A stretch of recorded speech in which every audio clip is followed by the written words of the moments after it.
Ekran kaydı götürməmişəm. Hə, deməli, yanvara hələ bir belə deyim, rəsmi bir səhifədə paylaşım olmayıb ki, deyim, hə müəllimlər narahat olmayın, yanvarda sertifikasiyadır, o biraz belə şayiədir, ağızdan ağıza gəzən. Amma inşallah ki, yayda olma ehtimalı çoxdur. Çünki normalda imtahanlar yayda olur. Sadəcə məktəbə qədər biraz belə sistemsizdir deyə özünüz də yəqin fərqindəsiz bunun. Gah belə edilər, gah belə edilər. Ona görə rəsmi nəsə bir konkret qərar demək mənim tərəfimdən yanlış olar. Amma müsahibəyə dəvət olunurlar. İnşallah hər biri uğur əldə edər Müəllimin müəllimlərin. müsahibə sualları necə olur? Yəni Müsahibə sualı öyrəndiklərinizdən. İnanın mənə, sizə nə öyrətmişəmsə, sırf ondan da müsahibədə düşür. Yəni əlavə üçün düşmür. Nizamnamədən biraz düşübdü. Ondan da ona əslində izah vermişəm. Yenə də biraz da olmaz lap toxunarıq o nizamnaməyə. Hər yerdə düşmür, bölgə-bölgə biraz fərqli suallar düşür də bilirsiniz. Bu nizamnamədən bir dənə fərqli olan nizamnamədir. Onu midirlərə keçmişik, sizlərdə bilmirəm yəni. Məncə məlumat vermişəm əsas yerlər, amma yenə də baxacağam suallara, elə vaxtım olmayıb. Amma belə sırf öyrəndiyiniz, sırf standartlardan veriblər sual, nağıl danış.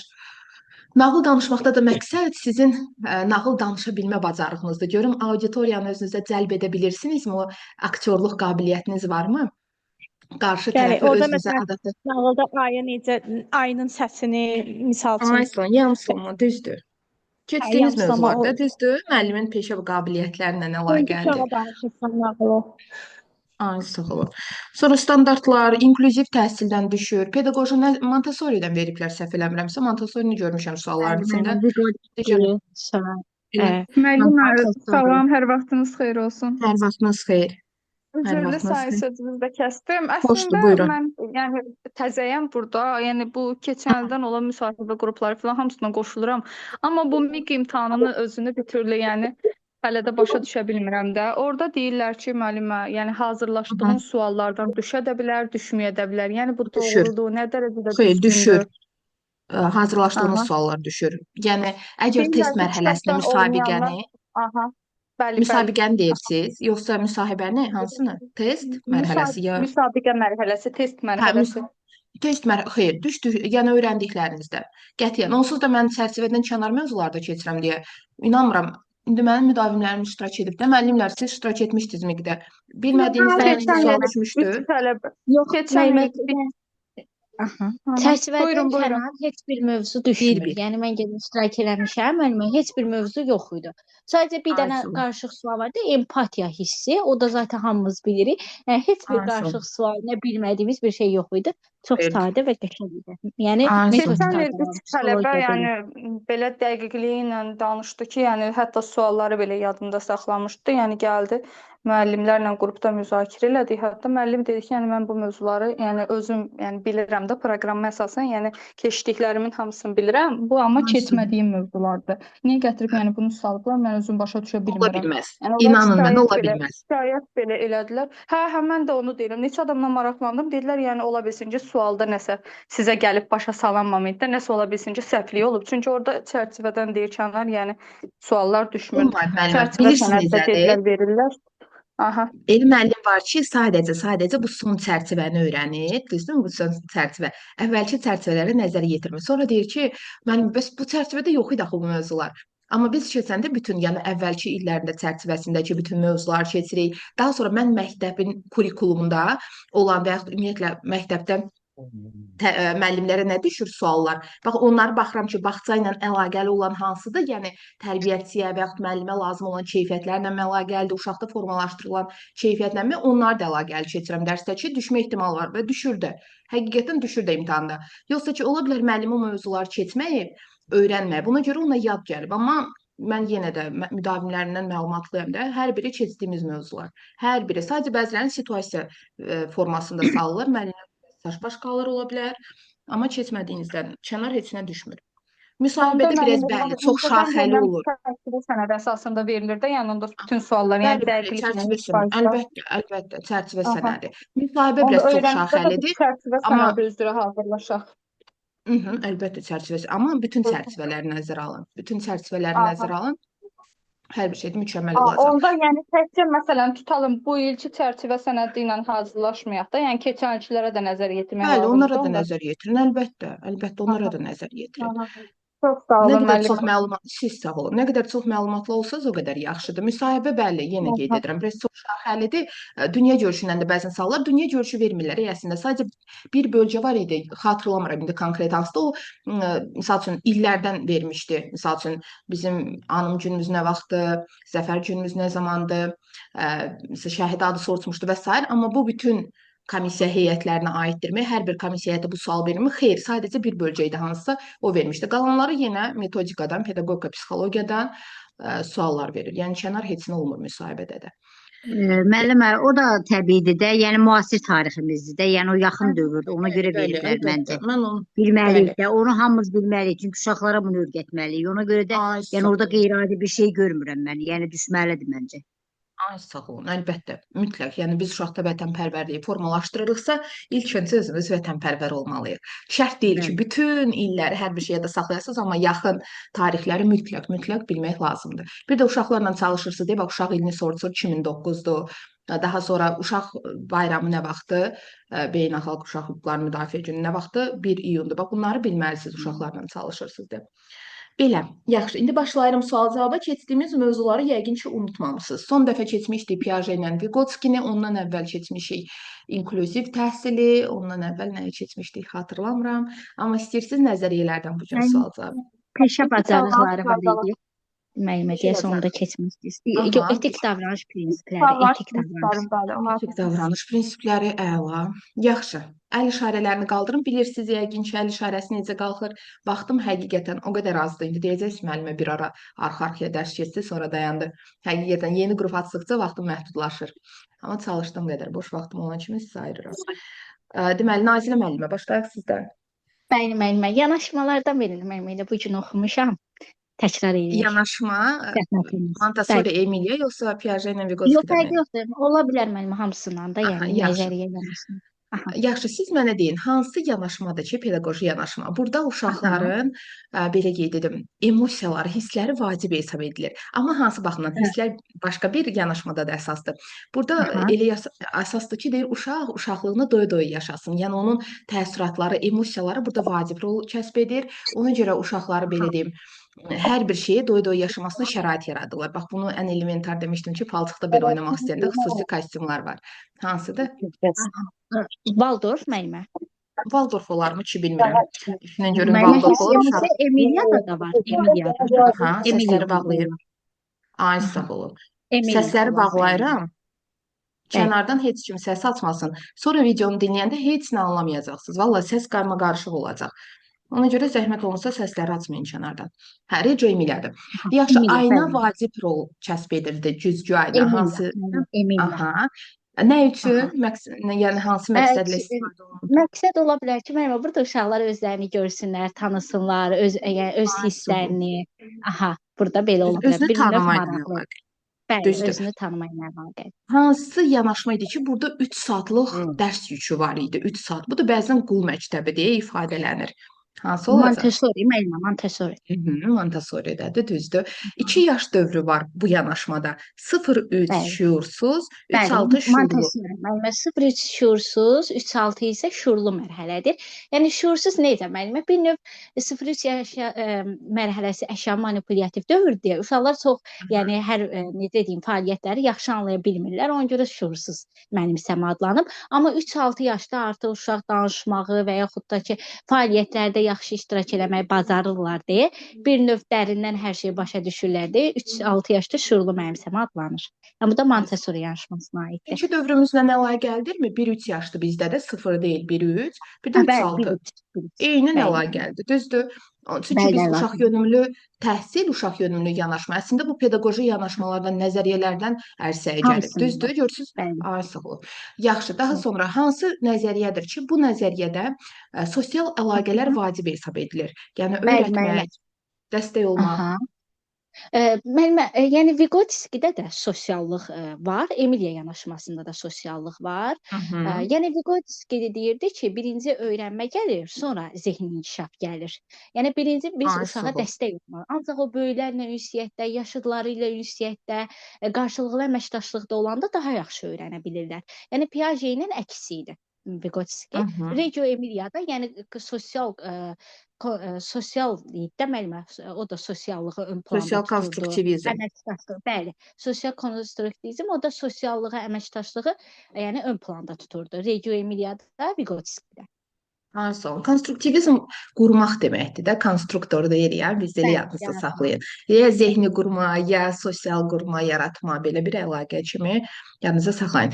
Yaxşı, bəs hansı pedaqoq idi ki, və yaxud alim idi ki, deyir, uşağa sən yardım etdikdə elə düşünürsən ki, əslində yaxşılıq edirsən, amma pislik edirsən. Onu aktiv mövqedən passivə çevirirsən, keçirirsən. Hansı? Piaget müəllimə.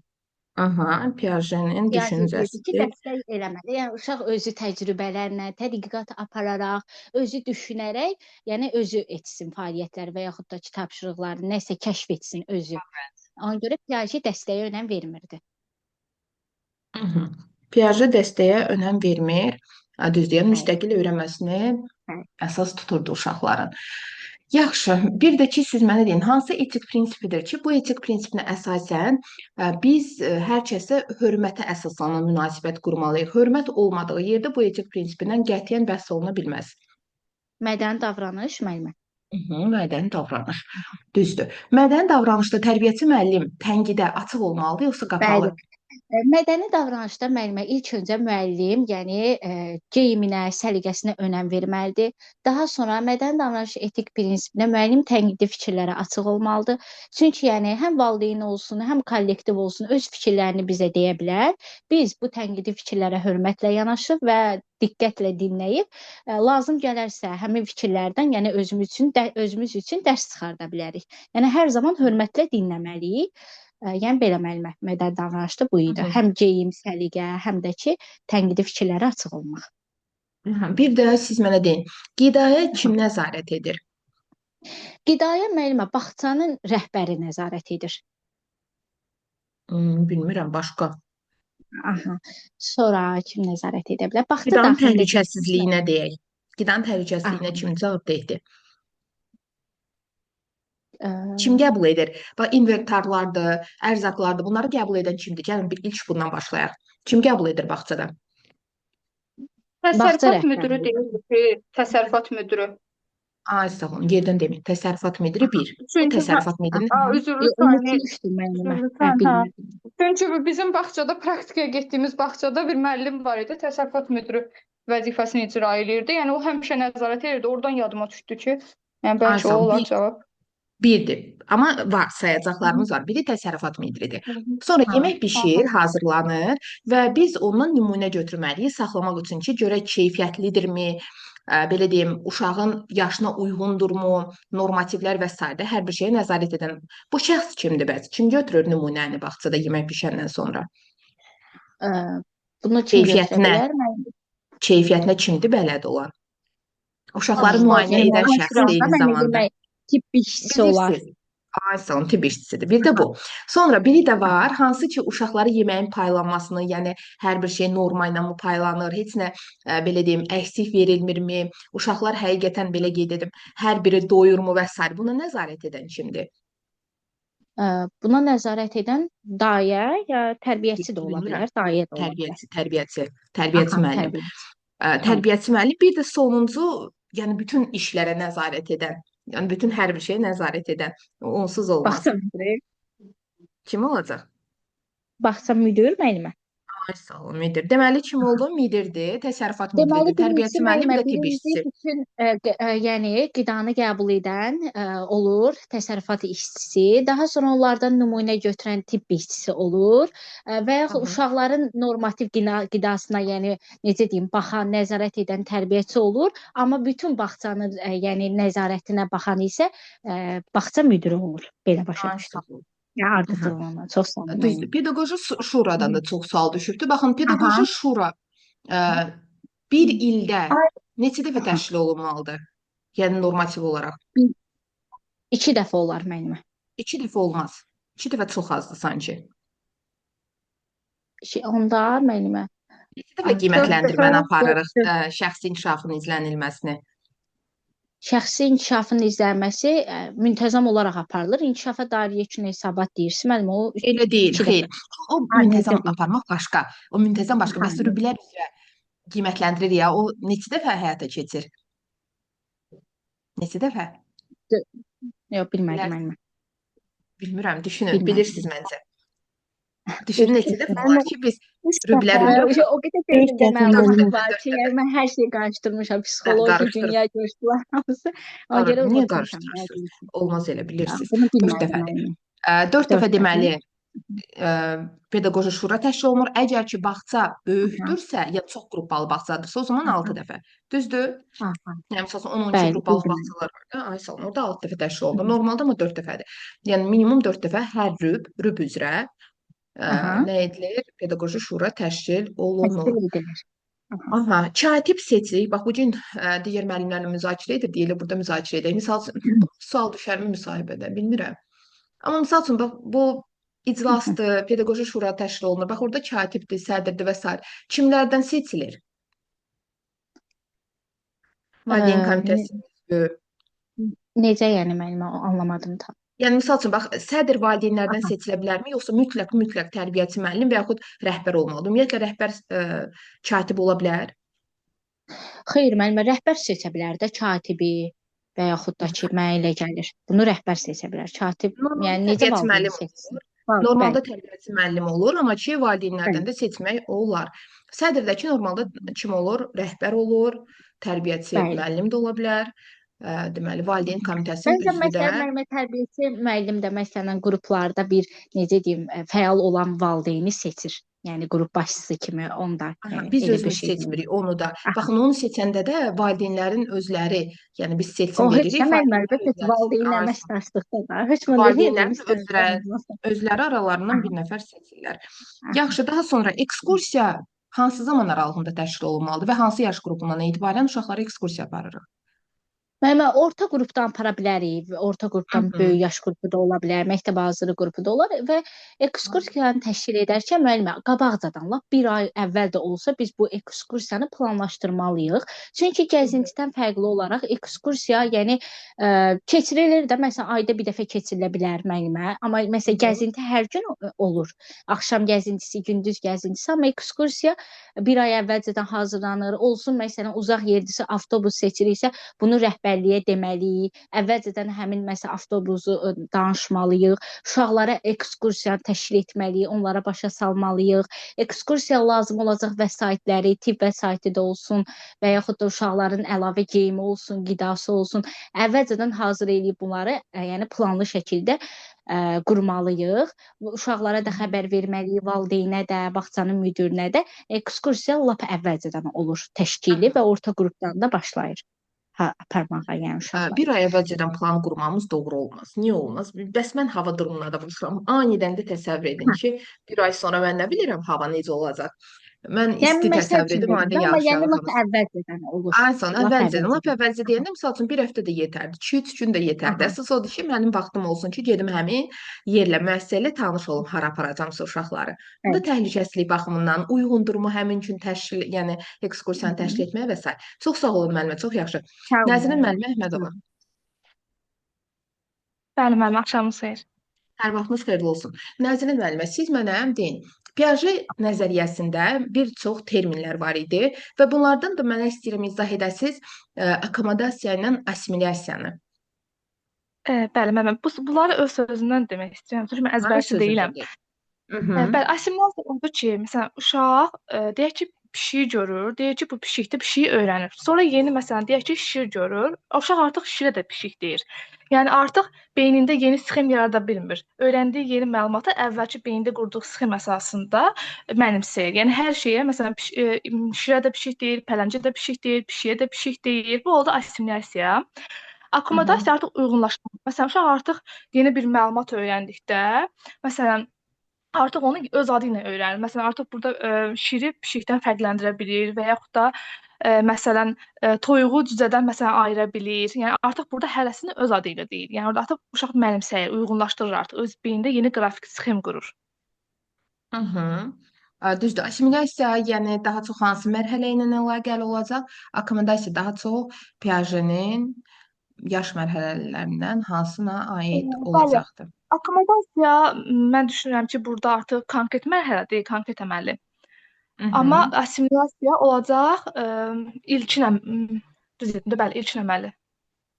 Ay sağ olun. Assimilyasiya odur ki, uşaq həddən artıq ümumiləşdirmədir. Bunun da səbəbi nədir? Nəyə görə uşaq qatır pişiyə şir deyil, şirə pişik deyil? Təsavvürü azdır müəllimə. Təfəkkürü çox geniş deyil. Bilikləri hələ Məlumatı azdır. azdır. Bəli, məlumatı Ay. azdır. Artıq konkret mərhələdə artıq fərqləndirə bilir, səhət nəticə əlaqələrini başa düşür, artıq yəni uşaq ümumiləşdirə bilir. Yəni hər şeyi öz adı ilə öyrənir. Düzdür. Yaxşı, bəs deyə bilərsiniz, əgər ki, uşaq canlı ilə cansızı ayırd edə bilmirsə, canlıların xüsusiyyətini cansız obyektlərə yüklərsə, deməli, Bu necə var? animizmdir. Məsələn, uşaq Ay deyir sağ ol. ki, gəlinciyim acmışdı, məsələn ona yemək verdim. Yəni gəlinciyi aca bilməz, cansıza aid. Yəni cansızı canlılar kimi təsəvvür edir. Yəni onların xüsusiyyətlərini ayırmır. Ay sağ olun. Animizm mərhələsinə aiddir, düzdür. Qrupa yazın ki, limit dolubdur. Müəllimlər yenə yazır, qoşula bilmirik. Aha. Deməli, bizim hansı mərhələmizdir ki, bu mərhələdə uşaqlar nə edirlər? Artıq provokativ suallara cavab tapırlar. Məsəl üçün, tənqid edirlər. Tənqidi təfəkkürün ən yüksək növü elə burada müşahidə olunur. Məsəl üçün, uşağa deyirsən ki, Burada da piaje mərhələni deyirsə, formal mərhələdir, məncə, yəni mücahid mərhələ. Artıq burada uşaqlar təfəkkürü daha da geniş inkişaf etdiyi üçün, yəni ən yüksək səviyyəsi deyirsə, mən düşündüyüm görə, yəni burada formal deyir. Formaldır, düzdür. Yaxşı, bəs yaxın inkişaf zonası nədir və hansı nəzəriyyəyə aiddir? Bəli, Vygotsky nəzəriyyəsinə aiddir. Yaxın inkişaf o deməkdir ki, biz yəni Vygotsky nəzəriyyələri, yəni onun nəzəriyyəsində 3 zona var idi. Aktual zona. Yəni birinci neytraldan başlayım. Yəni burada uşaq hələ bilmir, məlumatı mənimsəməyib, hələ burada rahatdır, təhlükədə özünü hiss etmir məsələn. Amma artıq yaxın inkişaf zonasında müəllim scaffolding edir, uşağa dəstək, müvəqqəti körpü rolunu oynayır. Uşaq özündən daha təcrübəli başqa biri, bacısı da ola bilər, müəllimi də ola bilər, anası, atası da ola bilər. Yəni bunun sayəsində öyrənir, məlumatı mənimsəyir. Artıq aktual zonada biz bu köməyi azaldırıq. Uşaq artıq özü öyrənir, müstəqil artıq icra edə bilir o hərəkəti. Bu da aktual zona. Yəni burada yaxın inkişaf zonası da Vygotsky nəzəriyyəsində bəzən sosial konstruktivizm və ya da yaxın inkişaf zonası da deyilir. Yəni burada məqsəd uşağa özündən daha təcrübəli birinin dəstəyi, köməyidir. Ay sağ olun. Bizim bugünkü təhsilimizə daha çox, daha yaxın olan hansıdır? Yəni biz bugünkü gün uşaqların sırf müstəqil öyrənməsini dəstəkləyirik, yoxsa yön istiqamət verərək müstəqilliyi də eyni zamanda dəstəkləyirik? Bəli, müəllimin rolu azaldılmalı deyil. Müəllim düzdür, burada uşaq aktivdir. Artıq subyekt rolunda oynayır, amma müəllim də uşağa yön verir, istiqamət verir, bələdçilik edir. Uşağa biz məlumatı halı şəkildə vermirik. Uşağa sadəcə yön göstərir ki, yəni bu şəkildə etsən o cavabı əldə edə bilərsən. Uşağa sadəcə istiqamət veririk. Ay sağ olun. Uşaqlara istiqamət verilir, yön verilir və onların eyni zamanda müstəqil fəaliyyətdə dəstəklənir. Yaxşı, sonra bizim hansı yanaşmamızdır ki, bu yanaşmada deməli nə əsasdır? Bax, hansı pedaqoqdur ki, ilk uşaq bağçası terminini elmə gətirib? Bunu deyin, sonra digər suallara keçəcəm. 1839-cu ildə ilk dəfə uşaq bağçasını yaradıb Friedrich Frobel. Düzdür, əvvəl uşaq bağçası var idi, amma orada uşaqlara təlim-tərbiyə keçirilmirdi. Sadəcə uşaqlara qulluq var idi.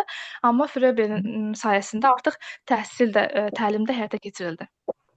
Ay sağ olun. Frobelin əsas məqsədi valideynləri qısa müddətli əvəz etməkdir, yoxsa onların başlatdığı işi davam elətdirmək? Bəli, valideynləri əvəz etmək deyildi onun məqsəd. Sadəcə valideynlərə gördükləri işdə onlara dəstək olmaq idi. Və o əsas da özü də yetim böyüdüyü üçün uşaqların sevgini, qayğını daim ön mərkəzdə görürdü. Uşaqları çiçəklər adlandırırdı. Müəllimi də bağban deyirdi uşaqlara. Biz bağban olaraq, yəni bağban necə gülür, ağac əkir, onu qulluq edir, nazı ilə oynayır. Bəli, biz də uşaqların nazı ilə oynamalıyıq, onlara qayğı, sevgi göstərməliyik. Düzdür. Daha sonra hansı məktəb idi ki, sivilizasiyadan uzaqda idi və burada əsas məqsəd təhsili incəsənətə çevirmək idi. Yəni və humanist ideyalar ön planda idi. Yəni insansevərlik, bir-birinə hörmət, mədəni müxtəliflik. Hansı? Bəli, Waldorf məktəbini deyirsiniz, Rudolf Steiner tərəfindən yaradılmışdı 1919-cu ildə Almaniyada. Burada o texnologiyadan uzaq idi, humanist ideyalar daha ön götürürdü. Deyirdi ki, uşaq 7 yaşa qədər heç bir təlimlə məşğul olmasın. Yəni əsas burada uşaq deyir ki, uşaqlığını yaşasın, təlimdən onsuz da təlim yəni 7 yaşdan sonra başlayacaq. Və yəni bu fikirdə idi. Yəni akademik biliklər 7 yaşından sonra uşaq. Bəs məktəb neçə yaşına qədər burada uşaqlar təhsil alır? Neçə yaşlı uşaqlar əhatə edirdi? 12 il idi, səhv etmirəmsə müəllimə, 12 il idi də deyəsən. 18 yaşına qədər yeni idi. Aha. Mən onu qarışdırdım. Mən Yaxşı. 18 yaşa qədər. Aha. Bəs deyə bilərsiniz hansı bizim yanaşmamızdır ki, düzdür, əslində hər birində var, amma burada kreativlik daha çox qabarıqdır. Niyə? Çünki uşaqlar oyuncaqlarını belə özləri hazırlayırdı və onlara real şər. Aha. Bəli, Waldorfdur. Uşaqlar öz Ay, oyuncaqlarını belə özləri təbii materiallardan, taxtadan, yunla, yəni bu şəkildə hazırlayırdılar. Həm də uşaqlar məsələn deyək ki, xəmir yoğurmaq istəyirlərsə, artıq biz yəni oyun üzərindən qurmuruq. Real olaraq uşaq gedir xəmirlə, məsələn o unla deyim də, yəni unla xəmiri yoğurur və ya da yemək ay hazırlamaq sağ istəyir, ol. real olaraq gedir mətbəxə, o yeməyi hazırlayır müəllimlə birgə. Düzdür, nə gözəl. Elə uşaqlara bütün işləri gördürər deyə. Qabları yumaq istəyirsə, qabları yusun, evləri yığışdırmaq istəyirsə. Öyrəşir də, əmək fəaliyyətinə də öyrəşir. Yaxşı, bəs təbii qabiliyyətlərin inkişafı başqa bir yanaşmada da əsas idi. Yəni ön planda idi. Hansı yanaşmadır? Montessori da o fikirdə idi. Uşaqların Kim bir təbii də? qabiliyyətlərini Səsiniz qırılır Montessori. arada. Xeyr, Montessori olmaz. Başqa biri. Onda Emiliyadır müəllim onda yəqin. Emilia da Onlar olmaz. bir Təbii qabiliyyətlər və bu belə qeyd edim, pedaqoqda deməli, nəyi irəli sürür? Yəni başqa bir şey də deyim. Bax deyir ki, əgər ki tərbiyəçi özü xalq folkloruna bələd deyilsə, uşaqlarda bəli. kim? Bunu elə Waldorf olmalıdır müəllimə. Waldorf olmaz. Waldorfa niyə yenidən qayıdaq ki? Biz Friedrich Frobel. O da Sən təbii Friedrich Frobel. qabiliyyətlər ismi verdi. Bəli, məsələn deyir ki, müəllim özü xalq yaradıcılığına bələd olmalıdır ki, uşaqları o yöndə istiqamətləndirə bilsin. Hətta özü də idman dərslərinə belə 100 dənə mahnı yazmışdı. Ay sağ olun. Yəni sadəcə uşaq bağçası terminini elmə gətirməklə kifayətlənmir, eyni zamanda vəsaitlərlə də təmin edilir. Yəni elmə Bəli, gətirir. uşaq Oyunlardır, oyuncaqları, hədiyyələrdir. Düzdür. Bəli. Pastoloçin açdığı məktəbdə həm təhsil verirdi, həm də təhsil alırdı. Kim? O da müəllim Frobeldir, Friedrich Frobel. Ay, Həm sən müəllim Friedrich işləyir, həm də təhsil alır. Düzdür. Məktəb atır hətta. Sonradan düzdür, ateizmdə günahlandırırlar, bağlayır. Səslərə. Kimin səsi açıq qalıb?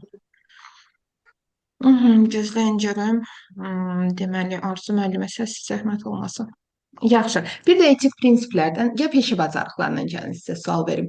Bax, əgər ki mən müəllim olaraq, İnşallah mən də yaxın zamanda müsahibəyə. İnşallah. Əsas xeyir olsun. Gec olsun, gec olmasın. İnşallah ki, hər biriniz uğur əldə edin. Əsas istəyimiz odur. Yəni çəkdiyiniz əziyyətlər inşallah qarşılığını verər. Yaxşı, indi siz mənə deyin. Bizim hansı peşə bacarığımızdır ki, bu peşə bacarığına sahib olan tərbiyəçi müəllim əslində tələb yönümlü olduğunu da göstərir. Niyə? Çünki innovasiyalar edir, uşaq psixologiyasına bələddir. Sonra nə edir deyək ki, özünü inkişaf elətdirir, təlimlərə, vebinarlara qoşulur bax sizlər kimi və tələb yönümlü olduğunu da göstərir. Həmçinin bu bacarığa sahib olduğunu da və yaxud bu bacarığını da inkişaf elətdirir. Hansı bacarıqdan bəhs edirik? Bəli, burada qnostik bacarıqdır. Müəllim öz biliklərini daim artırır, özlərində işləyir. Həmçinin uşaq psixologiyasını bələddir. Bu qnostik bacarıqdır. Ay sağ olun. Qnostik bacarığımız olacaqdır. Düzdür, çox sağ olun. Çox sağ olun. Siz sağ olun. Günel müəllimə. Sizlərə nəzəriyyədən sual verəcəm. Günel müəllimə, səs açın zəhmət olmasa. Bəli, müəllim, axşamınız xeyir. Hər vaxtınız xeyir. Günel müəllimə, siz mənə deyin. Baxın, hansı bizim alimimizdir, pedaqoqumuzdur, nəzəriyyəçimizdir ki, deyir uşaqlar ətraf aləmi kəşf edən zaman onların zehni inkişafı baş verir, reallaşır. Mən burada ətraf aləmi dərk edərkən zehni inkişaf Piaget'in soyuqlarda nə olar? Müəllimlər, səslərə çox xahiş edirəm, diqqət yetirin. Sonra videoda özünüz baxanda deyəcəksiniz ki, bu nə idi? Hardadır bir saniyə? Zehni inkişaf nəzəriyyəsi Piaget ilə bağlıdır. Uşaqların inkişaf nəzəriyyəsi, zehni inkişaf nəzəriyyəsini, kognitiv inkişaf nəzəriyyəsini Piaget gətirmişdir. Düzdür. Piaget ilkin əməli mərhələdə uşaqların deməli kimdən öyrəndiyini, hansı zaman, hansı hadisə zamanı, hansı proses zamanı öyrəndiyini vurğulayır.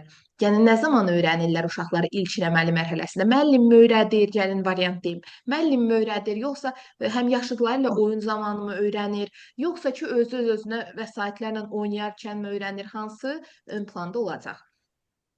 Mən burada ilkin əməli mərhələdə uşaq ətraf aləmi öz duyğuları ilə, öz oyunlarla, öz duyğuları ilə, ətraf aləmi hərəkətləri ilə öyrənir. Obyektin məsələn davamlılığını ilk əvvəl zehni inkişaf formalaşır da burada. İlk əvvəl Başqa oyundan öncə əşyanın zehni inkişaf davamlılığı. formalaşır. Səslərimiz niyə belə bir-birimizin fikrini qətiyyən sona qədər dinləmirik? İnternetlə nədəndir bu? Bax, baxın müəllimə, Təsvir yaşayır. əşyanın davamlılığı hissi hərəkət sensomotor mərhələdə. Onu unutduq, o qaldı geridə. Biz ilkin əməldəyik. Bax, burada sizcə Piagetin düşüncəsinə görə daha doğrusu uşaqlar hansı prosesdə öyrənirlər? Yoldaşınla, həmyaşıdınla oyun zamanımı? Özü oyuncaqlarla oynayarkənmi, yoxsa kənardan kimsə öyrədərkənmi? Hansı variant doğru olacaq? Nəzərə alın ki, Piaget də oyunların rolunun vacib və mühüm olduğunu vurğulayır. Aha. Hansı? Mən Piaget burada özü ilk öncə özü tək başına oyuncaqla oynayarkən onda formalaşır da müəyyən Elə hərəkətlər, olmur. müəyyən fəaliyyətində. O elə olmur. Baxın, Piaget düzdür deyir, Necə? uşaq özü müstəqil öyrənir, o öz yerində. Əlbəttə, o baxımdan sizi dəstəkləyirəm. Amma ilkin əməli mərhələdə bir dənə istisna var. Deyir ki, ilkin əməli mərhələdəki uşaqlar sujetlər olduğu simvolik oyun və sair kimi oyunlar zamanı həmyaşıdınla, bax mən həmyaşıdınla təkcə oynamayacağam ki, düzdür? Yəni əməkdaşlıq oyunları var Aha. burada və s. Birlikdə oynayarkən bir-birimizdən öyrənirik. Bax, yenə də kənardan heç kim öyrətmir. Bax, biz özümüz oynayırıq və oyun sırasında öyrənirik. Yaxşı? Yoldaşı ilə oynayarkən Həm bəlkə eləyir. yaşlılar da oyun oynayarkən öyrənir, düzdür. Həm yaşlıları. Yaxşı. Bəs hansı mərhələdir ki, uşaq deyir ki, bax günəş çıxıbdı ki, məni isitsin. Və yaxud günəş mənim arxamca gəlir, ay mən arxamca gəlir. Misal üçün, müəllim ən çox məni sevir. Mənim ən çox dostlarım var. Mənim geyimim, libasım hər kəsin geyim libasından daha gözəldir. Hansı mərhələdir bu? Bu ego yönümlü deməli, ancaq egosentrik devridir. Ancaq öz Ay sağ mən ol. dünyası, uşaq öz dünyasını ancaq öz baxış tərzi ilə görür. Ancaq öz Ay fikirlərini, başqası kimsə fikrini qəbul etmir. Ancaq öz düzdür. fikirlərini kimsə qəbul edən çətinlik çəkir. Kimsə Düzdür. fikirlərini çətinlik Yaxşı. çəkir. Bəli. Bəs deyə bilərsiniz, scaffolding zona hesab edilir, yoxsa sadəcə bir mühakimədir? Hər hansı bir zonanın tərkibində həyata keçirdiyimiz bir yanaşmadır. Necə düşünürsüz? Yəni scaffolding zonadırmı? Scaffolding Zona məlumat dayaq bünövrədir də məlumat. Bu ilk uşağın müvəqqəti dəstək deməkdir. Uşağın biliyi, Ay, bacarığı sağ ol. öyrənmə zamanı uşağa dəstəkdir, müvəqqəti dəstək. Uşaq scaffolding müəllimə də ola bilər, onun böyük qardaşı da, digər insanlar da, valideynləri də dəstək olar, uşağa dəstək olub scaffolding eləyə bilər. Qısa Amma müddəti mənim əsas sualıma qayıdaq. Mənim sualım nə idi? Deyirəm ki, biz scaffoldingi zona hesab edə bilərikmi? Deyə bilərikmi ki, bax Vygotskyinin bu zonaları var. Məsəl üçün bu scaffolding. Bəli. Scaffolding zonadır, Bəli. yoxsa deyil? yaxın inkişaf zonası ilə əlaqələndirmək olar. Bəli. Yaxın Vygotskyinin. inkişaf zonasının tərkibində həyata keçirdiyimiz Bəli. bir yanaşmadır. Amma Bəli. bir zona deyil, düzdür.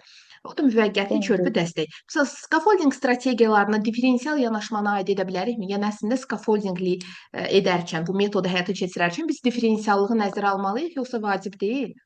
Necə düşünürsünüz? Nəzərə almaq olar. Mən differensial fərdi yanaşmada uşağa fərdi yanaşır, müəllimin müvəqqəti dəstək olur. Elə bilim eləmək olar, bəli. Ay sağ olun, etmək olar. Yaxşı, çox sağ olun. Ülviyə müəllimə. Sağ olun. Biraz. Ülviyə müəllimə. Bəli, müəllim, axşamınız xeyir olsun. Deməli, siz mənə deyin, Piaget yanaşmasında ilkin əməli mərhələdə uşaqlar sizcə konservasiya anlayışına tam mənimsəyiblərmi? Yəni onlarda formalaşıbmı? Əşyaları aralı, məsafəli düzsək və yaxud hər hansı bir belə deyək, plastilini fərqli ölçüdə versək, uşaq onu ard edə bilərmi ki, ikisində də fərqli formada, daha doğrusu eyni çəkidə ölçüdə. Göstərsəm ki, misal üçün bax, nə deyək sizə? 2 dənə fincandır. Fincanın biri uzundur, məsələn, hündürdür də, biri ensiz amma. Bir də enlidir, qısadır. İndi uşaq seçə bilərmi ki, ard edə bilərmi ki, əslində ikisi də eyni suyu tutur, eyni həcmə malikdir. Yoxsa deyəcək ki, yox, bax, hündür ən çox su tutan fincandır. Və yaxud da ən yaşlı adam ən hündür adamdır. Bax, bu kimi düşüncələr sizcə ilkin əməldə formalaşıb, yoxsa formalaşmayıb? Necə Xeyr, düşünürsünüz? müəllimə, o formalaşmayıb. Uşaq elə bir ki, gözü ilə, yəni idraki ilə yox, gözü ilə başa düşür ki, o qab uzundursa, deməli onun həcmi çoxdur. Ancaq idraki inkişaf etmir ki, onun nəticə çıxarsın ki, o qab uzun olsa belə onun həcmi azdır. İçindəki Ay, su super. eynidir, yəni başa düşmür. Gözü ilə başa Düzdür. düşür, ancaq beyni Məsələn, ilə 1 yox. manat verək uşağa manat. Bir də qəpik. 5 dənə neçə qəpiklik və 20 qəpiklik. Uşaq elə düşünəcək ki, 5-dən 20 qəpik daha çoxdur. Niyə? Çünki çox daha qəpiklər. Hə, Amma gözləyirəm. konkret əməldə artıq ayırd edir. Deyir ki, ikisi də eynidir. Yaxşı. Daha sonra hansı mərhələ idi ki, bu mərhələdə uşaqlar artıq geriyə saya bilir, beyində hesablamaya keçid edirlər. Daha sonra induktiv düşüncə də bu mərhələ ilə əlaqəlidir. Hansı mərhələdən bəhs edirik? İnduktiv formal əməldə, konkret Formal. əməldə. Demək, Konkret əməldir induktiv. üçüncüdədir Hansı? induktiv. Düzdür. Konkretdə, formalda ancaq xüsusilərdən- deduktivdir. Aysa. Xüsusilərdən ümumiyə gediriksə, yəni təhləri sadalayıb sonda cəmi vurğulayırıqsa, bu hansı mühakimədir? İnduktiv yoxsa deduktiv? İnduktivdir təkdən cəmə. İnduktiv yoxsa deduktiv? Bəli. İnduktiv Hansı? az deməkdir. Bir şey deməkdir də. Məsəl üçün meyvənin adı alma. Ancaq meyvələr deduktivdir. Ay, sağ olun. Birinci meyvələr deyiriksə, deməli deduktiv düşüncədir. Yəni cəmdən təkə getmək deduksiya. Bəli. Yox, təkdən cəmə gediriksə, induksiya olacaqdır. Tapmaca hansı xarakterdədir? İnduktiv yoxsa deduktiv? Tapmacanın cavabı varsa induktivdir də yəqin. Bilmirəm. Cavabı, bəli də biz təhləri sadalayırıq xüsusini. Sonda uşaq ümumini Bəli. vurğular. Düzdür, induktivdir. Bəs klaster hansına daha çox yaxın olar? Klasterdə də biz Klaster ümumi bir deduktivdir də, çoxdur, mənası çoxdur. Ay, Deduktiv deyə bilər. düzdür. Yaxşı, nitqin rolu vacib idi. Sosial əlaqələrin, mühitin, ailənin rolu vacib hesab edilir. Hansında? Hansı pedaqoji yanaşmada?